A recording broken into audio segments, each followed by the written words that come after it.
It's the end of a journey, and no one likes saying goodbye. I love this boat. I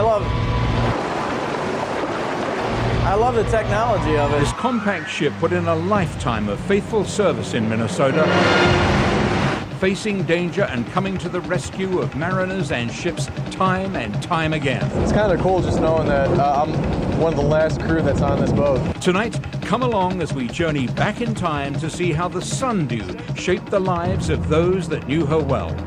And you'll hear our exclusive story about the Sundew's future as Duluth's newest tourist attraction.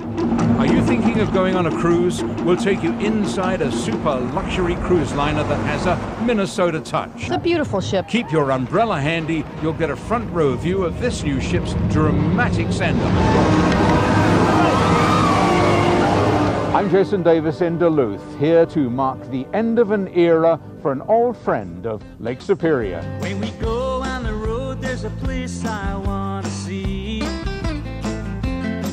When we go on the road, why don't you come with me?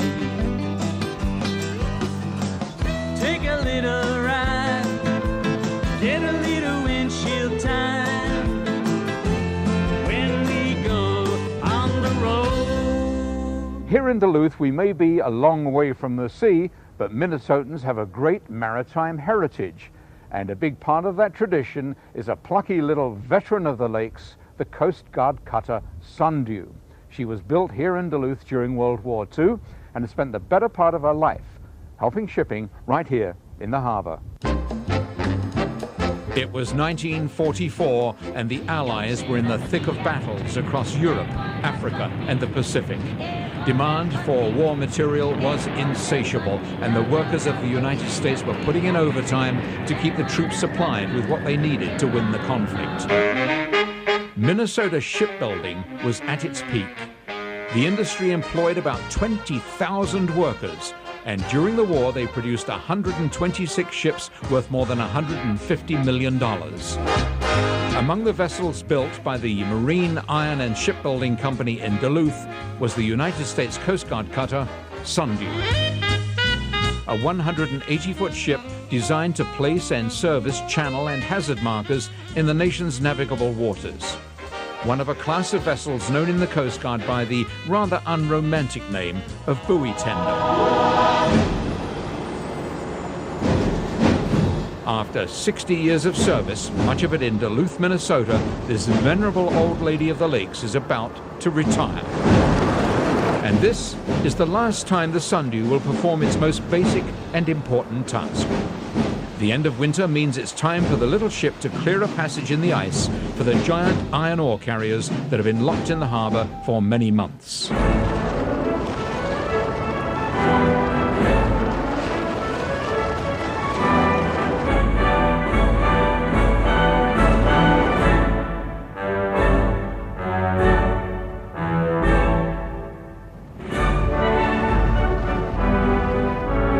With the help of the Sundew, this vital supply of raw materials from northern Minnesota to the mills on the eastern Great Lakes is kept flowing for more than 9 months every year. Because Sundew breaks ice, we're either going to help a mariner in need, or we're going to help the economy of the United States by providing a service that industry can't bear by itself. And we're going to help that ship come in port, and that's what it's about. It makes it worth it.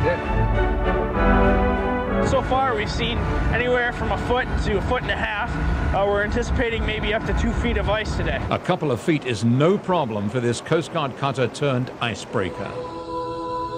But this is a somber day for the crew, many of whom have been on the ship for years. There's such a large sense of ownership in the Sundew. From the engine room to the decks, you can see it. They take care of things. You don't get a ship like this to last for 60 years without having that sense of ownership. I love this boat. I love the technology of it. I love the shape of this vessel. I love how round it is. I know the sounds of it. I know the sound of the engine. I can almost tell what RPMs it's at when I'm sleeping at night. I sleep better on this boat than I do at home. I do. It's kind of cool just knowing that I'm one of the last crew that's on this boat. It has a history behind it of serving the people up here. This boat has been such a such a place for a lot of men, young men, to grow up. They go through times here, stressful times on these ships, where, you know, it really builds character, you know. Steady course 068. Right, full rudder right. Steady course 054 right.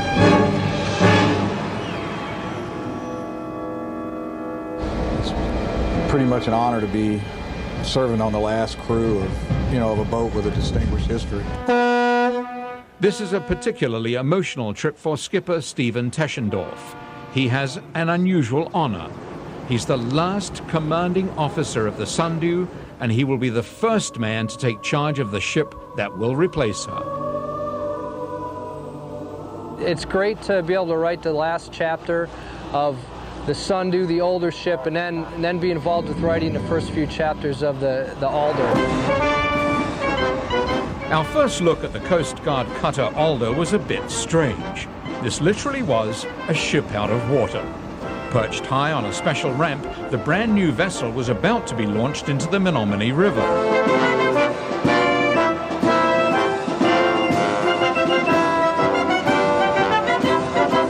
Among the official party on the platform was one guy who had a very special interest in this latest addition to the Coast Guard fleet. Lieutenant Commander Stephen Teschendorf, commanding officer of the old Sundew, had been named as captain of the Alder. I christen thee, Coast Guard cutter Alder, and may God bless all the men and women who sail in her. He said later this was one of the most exciting moments in his life. Then all of a sudden the ship slid down and it was in the water like in the blink of an eye. I've been telling everyone that I need to get the video because it happened so fast. I need to get it and watch it in slow motion, but it was incredible watching a ship that size, almost twice the size of the Sundew, just sliding into the water like that. Spectacular. It was just great. Terrific. It's beautiful. Can't wait to serve aboard her. It was incredible. Stephen Teschendorf has every reason to be excited. His new ship is a modern miracle of maritime engineering and is almost luxurious compared to the 60-year-old Sundew. This ship, not only the work areas, but even the hallways, the staterooms where the crew members will be living, and just the ability to move around is significantly enhanced. That's military speak for this is going to be a cool place to live and work. Tons of space, everything brand new and shiny. But more importantly, this sleek new ship has advanced computer-driven electronics that will enable the crew to do their job, which is buoy tending. So we can, literally using the computer systems, set at the correct spot and lower the buoy down gradually and put it exactly where we want it. The Sundew may be old and out of date, but she still has a bright and glorious future. We are the first to be able to tell you that the ship's new owner is the Duluth Entertainment and Convention Center, better known locally as the Deck. This landmark building and organization is a state authority and already owns and operates 2 historic ships, an ore carrier named William A. Irvin and the tug Lake Superior. In a few weeks, the Sundew will be added to this growing fleet of historic and much-loved ships. What we're trying to do is get something that really represents Duluth and Lake Superior that's appropriate for this harbor. And we're excited for the Sundew is because not only did it serve the harbor, it also was launched here. Built here. Built here, right there. Marine iron. It was built here. Right. So it's really a complete homecoming. Not very far. It hasn't. On May 27, the Sundew will be sailed the half-mile from the Coast Guard base to the dock at the back of the convention center. Delivery is free, but shipping and handling costs the deck $2,500. Not bad for a ship whose replacement costs $32 million. After a formal decommissioning ceremony, the ship, which will then be officially owned by the Deck, will be moved to its permanent berth across from the Irvin. So this summer, you'll be able to tour this wonderful old ship, and there are even plans to allow groups to spend the night on board. The Sundew will be open to the public on the 4th of July. The future looks very bright indeed for this Minnesota boat. Michelin-star dining, luxurious rooms, and an extensive spa make it one of the most desirable cruise ships afloat. Coming up, we'll take you aboard. Do you consider yourself a seasoned angler? Well, no one we know of in Minnesota comes close to Floyd Doty. Forget all my troubles when I come out of the water. And later we'll tell you who has vital information that will make your next visit to Duluth a spectacular one. On the road. When we go on the road, there's a place I want to see. One of the most elegant cruise ships in the world is operated by a Minnesota company. We were in Florida in 1997 for the christening of this unique vessel called the Paul Gauguin. And we can tell you the descendants of Paul Gauguin are very proud that the ship bears his name. When we go on the road.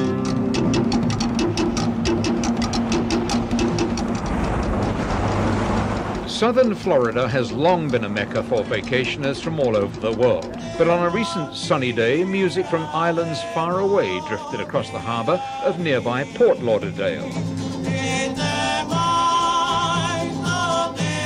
This unusual scene is part of the celebrations surrounding the christening of one of the world's most luxurious cruise ships. Today is the first time in the history of international shipping that a French flag cruise ship is being christened in a port of the United States. She is seen as an ocean thoroughbred, a brand new cruise liner that has come to Florida to have her name officially bestowed on her before leaving for a life cruising the waters of faraway Tahiti. A ship built in France, registered in the South Seas, and managed by a Minnesota-owned company called Radisson Seven Seas Cruises. The potential market for cruising is absolutely fantastic. 100 years ago, a little-known French artist lived and worked in the islands of French Polynesia. On this special day, his great-granddaughter participated in a unique tribute to her now famous ancestor. In looking at this beautiful vessel, I'm even more proud of carrying the name Gauguin. And for Maria Gauguin, who lives in Copenhagen, Denmark, and has never been to Tahiti to visit her great-grandfather's grave, it's recognition at last. For me, it's emotional to see my name all over. At home, I have to spell it for everybody.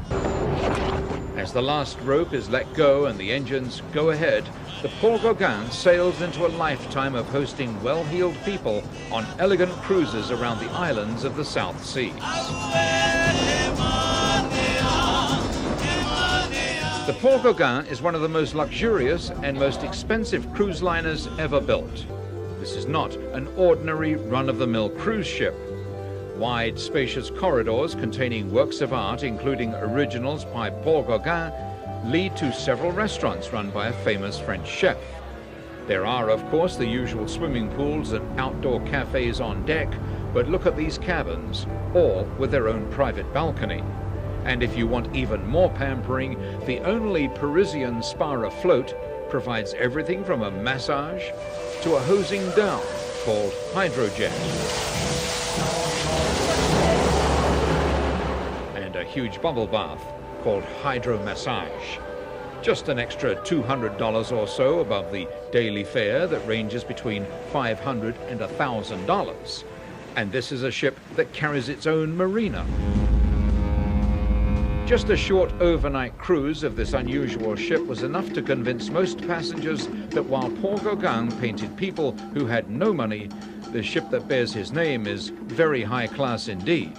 I think it's going to fare very well in the Tahitian market. I see a return to more of the concept of a ship as a destination within a destination. It's a beautiful ship, and it's an understated, not glitzy like some other cruise ships. Captain Gilles Bossard plots a course that will take the ship to the South Seas for the next 5 years.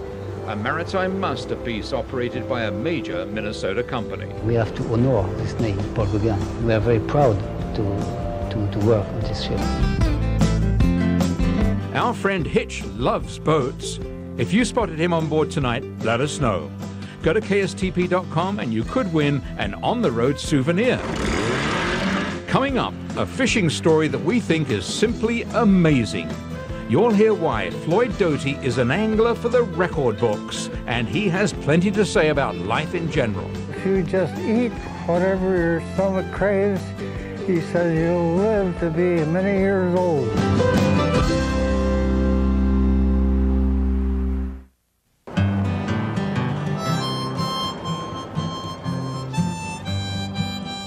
Give a Minnesotan a nice day and a stretch of water and we'll show you somebody fishing. Last year we met the most experienced angler in the state, a man named Floyd Doty, and Floyd is living proof that fishing is good for you.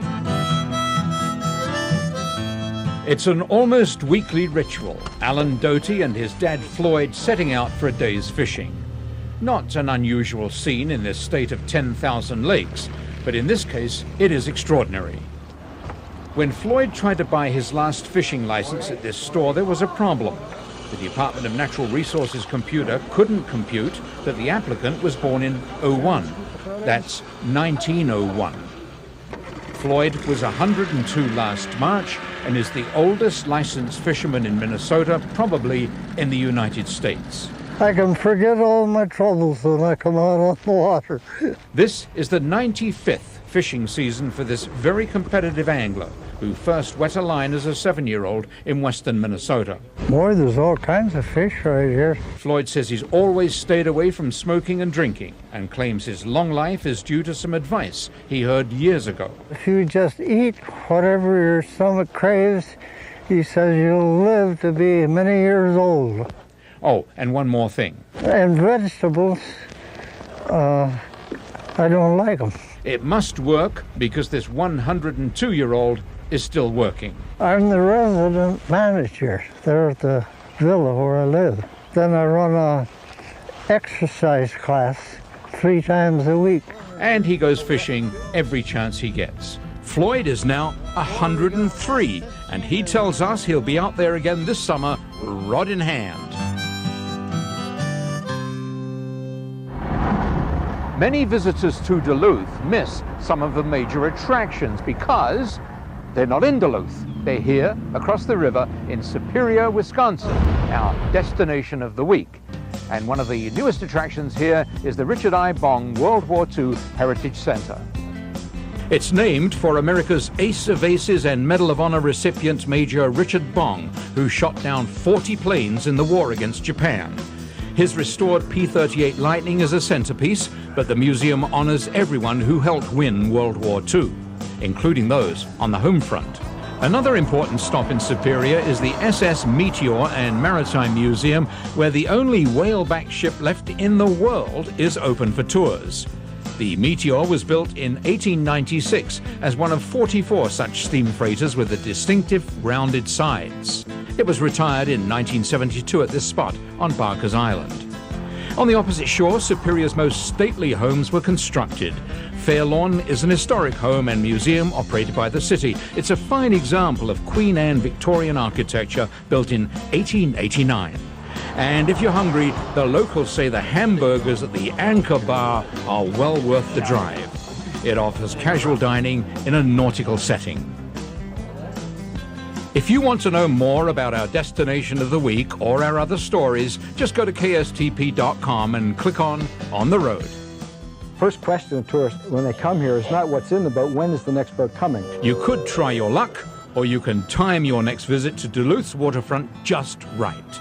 Coming up, meet the man who's made it his business to know ahead of time about every dramatic moment. She's a Minnesota mother, and she's getting ready for a trip that's out of this world. A year from now, I'm going to do this in space. I'm Jason Davis at the Johnson Space Center in Houston, Texas, with the exclusive story of 4 Minnesota astronauts. That's next week's On the Road, Saturday night at 10:35.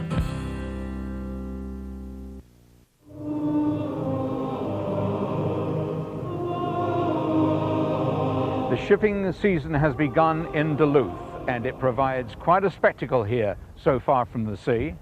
A few years ago, we met a local man who knows exactly the right time to be here to see the ships come in. And he made it his business, and it's called the Shipping News.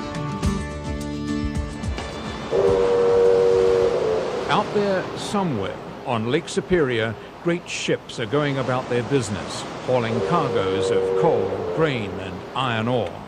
And there's no one who knows more about what they are and where they're going than Ken Newhams, former self-confessed computer geek, now sole proprietor and only employee of the Duluth Shipping News. Do you have any boats coming on? Yeah, not scheduled? From his little office on the edge of the access canal to Duluth Harbor, Ken monitors every boat and ship that arrives and leaves. Every company and every boat you have a different way of finding out what it's doing. Vital information in this town that relies on the money that tens of thousands of visitors spend every year. First question of tourists when they come here is not what's in the boat, when is the next boat coming? Ken has been publishing a daily ship schedule and a monthly newsletter for 5 years, but he has yet to make a profit. Terrible businessman, but I was in business. Well, this next purchase is what I need to make money, and that's like alcohol in a way. Broke but happy is the way this enthusiast describes his lifestyle. I'm doing what I want to do, and a lot of people look at me and say, gee, I wish I could do that. Ken Newham's location on the very edge of the harbor gives a unique view of the life of the port and an exceptional opportunity to record the dramatic changes in weather. I looked down on Lake Superior and I said, oh my God, this is where all the action is. A few weeks ago, these pictures of a late winter storm were published on Ken's webpage and in newspapers throughout the country. And within hours, the pictures of this ship arriving in the fog will be available too, courtesy of the Duluth Shipping News.